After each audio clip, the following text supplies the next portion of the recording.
Walk inside the Osborne Athletic Complex on the north side of Memorial Stadium. Past the strength complex and the display cases filled with trophies. Past a beautiful waterfall cascading down one wall of the lobby. Go way to the back and through the door, and you're inside the Nebraska Athletic Medicine Facility. That's where you'll find Krista Gibson, a senior athletic training major. She looks like she could be an athlete herself, healthy and fit, dressed in Nebraska gear, long hair pulled back in a ponytail. Krista just finished a rehabilitation session with a Nebraska baseball player. She kneels on the red treatment table and lifts the athlete's leg up and onto her shoulder, pressing the leg in.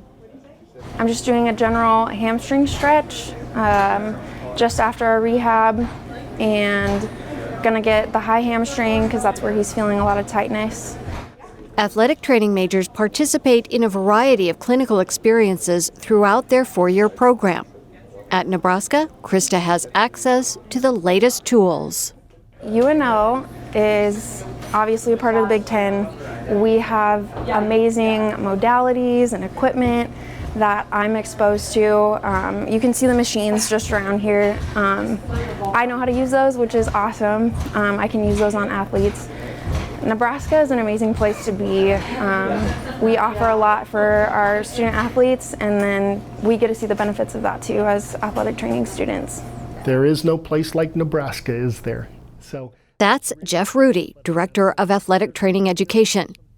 His program benefits from the bells and whistles you find at this Division I school, from equipment to research facilities like the Nebraska Athletic Performance Lab and the Center for Brain Biology and Behavior, both located in Memorial Stadium. Having traveled around, I'm going to guess there's maybe 20, 25 places in the country that have the facility that we have. When you throw in the 2 research facilities that we have up in NAPL and the CB3, you're down to a list of 2 or 3 places in the country that have what we have. So it's special here because we've got better toys than other places. But toys are only good if you've got good playmates. Coming up, learn what makes a top-notch athletic training program and find out Jeff Rudy's 8 words for better health. That's this edition of Faculty 101. Okay, you should switch partners now. To be able to inspire young people. Today's your finals. It's really rewarding. I love the students. Welcome to Faculty 101, life hacks and success stories from Nebraska faculty. First up, orientation. Who is Jeff Rudy? Okay, when we do that, a couple of things are happening here. First of all, he's activating quadricep. When you activate quadricep... A classroom of sophomore athletic training students watches Dr. Rudy demonstrate active range of motion stretching. Anyone find the neurological stretch to be uncomfortable? Dr. Rudy has spent more than 20 years in the UNL classroom, helping prepare students for jobs in athletic training. From the NFL to college and high school sports, athletic trainers are far more than the person who tapes an athlete's ankle. What athletic training is, it's a health career centered on the prevention, evaluation, treatment, and rehabilitation of sports injuries and illnesses as well. So most of my students, what they're looking for is a career that they want to go out and help athletes get healthy and stay healthy. And when they do have those unfortunate injuries and illnesses, to help get them back on the court and field as quickly as they possibly can. Along the way, Dr. Rudy and his team get to watch students grow and thrive.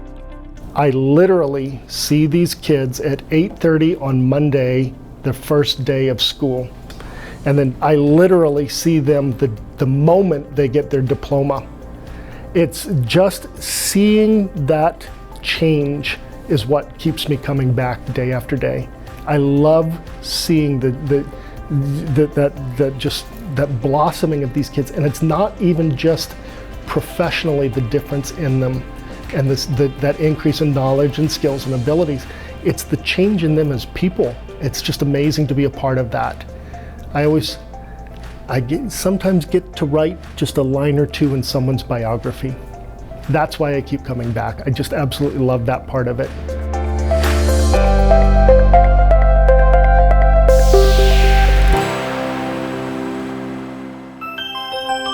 Time for office hours. How did Dr. Rudy get here?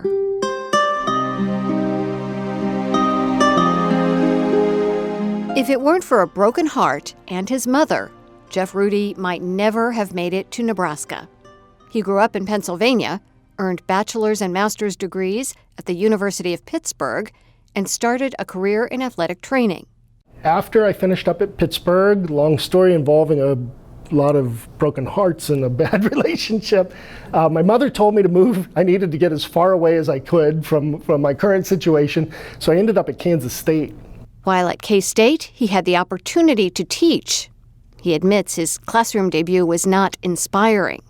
He relied heavily on notes, an overhead projector, and very little connection with students. Until one day I went in to print my notes out, and do you remember those big 5.25 inch discs? It crashed and I couldn't read my notes.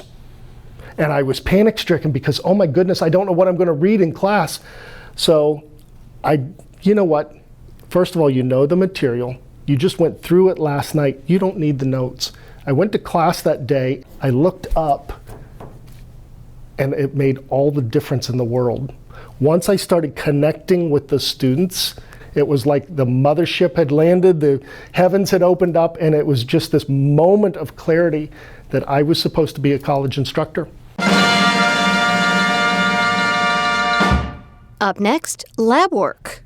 What makes an excellent athletic training program? This is actually going to be kind of combining the active stretch along with the passive stretch. Athletic training at Nebraska involves a rigorous academic program, but just as important are the clinical experiences that bring classroom learning to life. Freshmen start out with guided observation. As students move through the program, they rotate through a variety of sports and athletes. Dr. Rudy's goal is to make sure students find a career that fits their individual needs and tastes. Most of them have a favorite sport, or they dream about working with a particular set of athletes.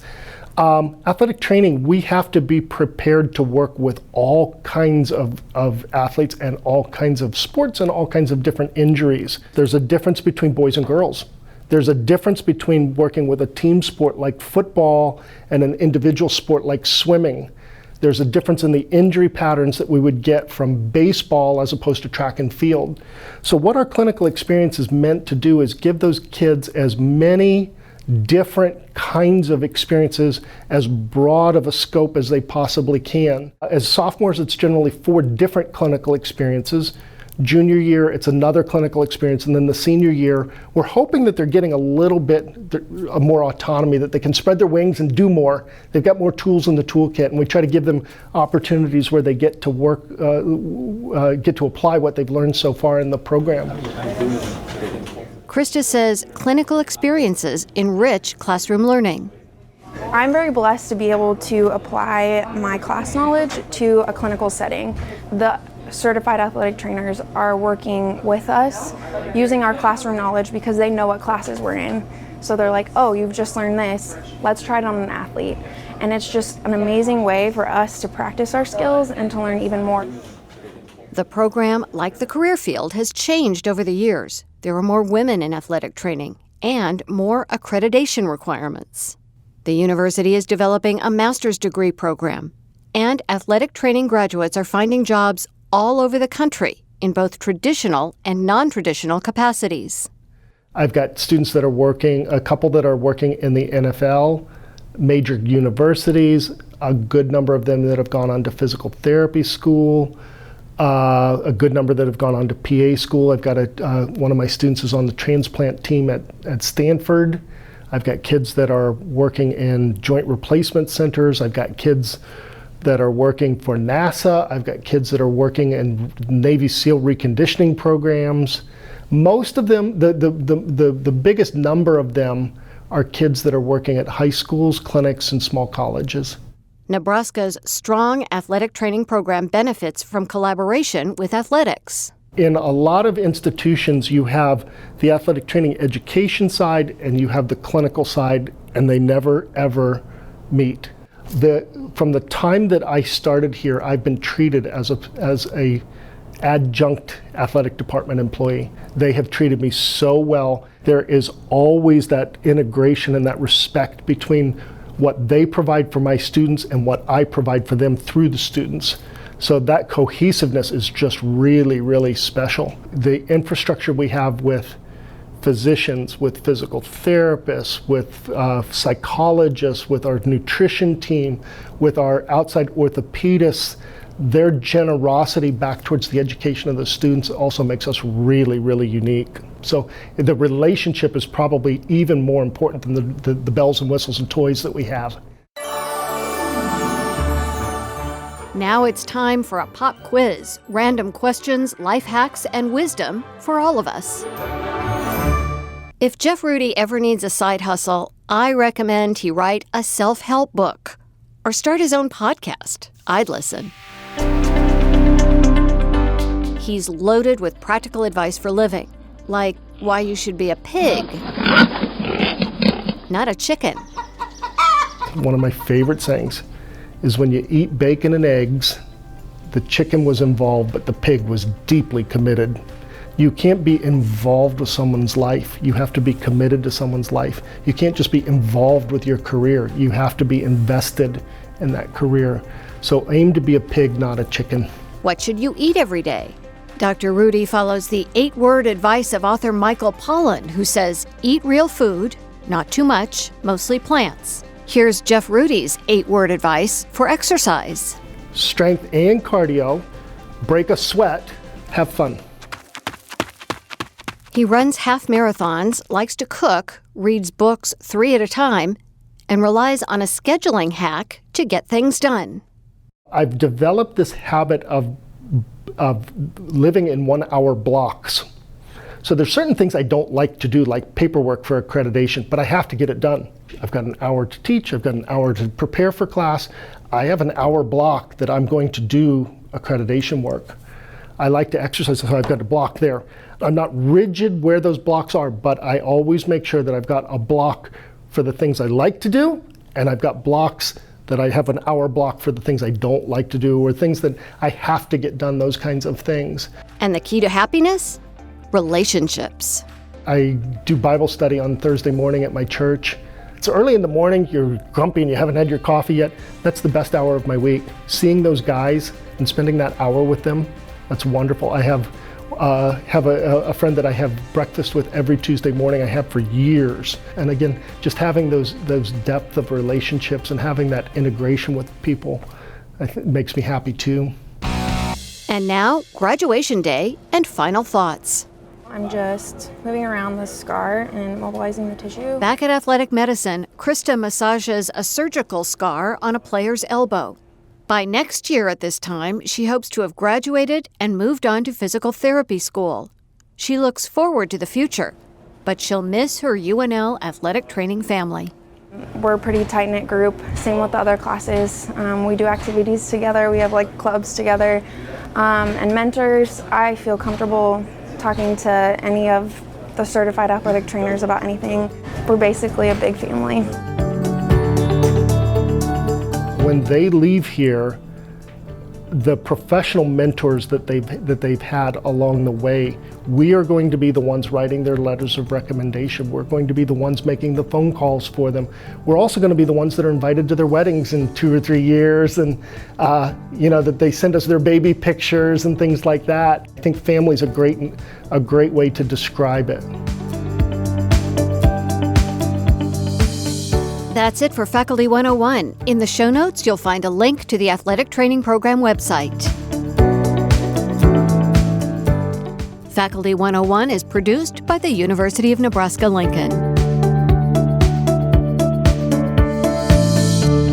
So the moral of the story is always listen to your mother. She was not right about everything, but there were a few moments she was actually right. Telling me to get away from that girlfriend.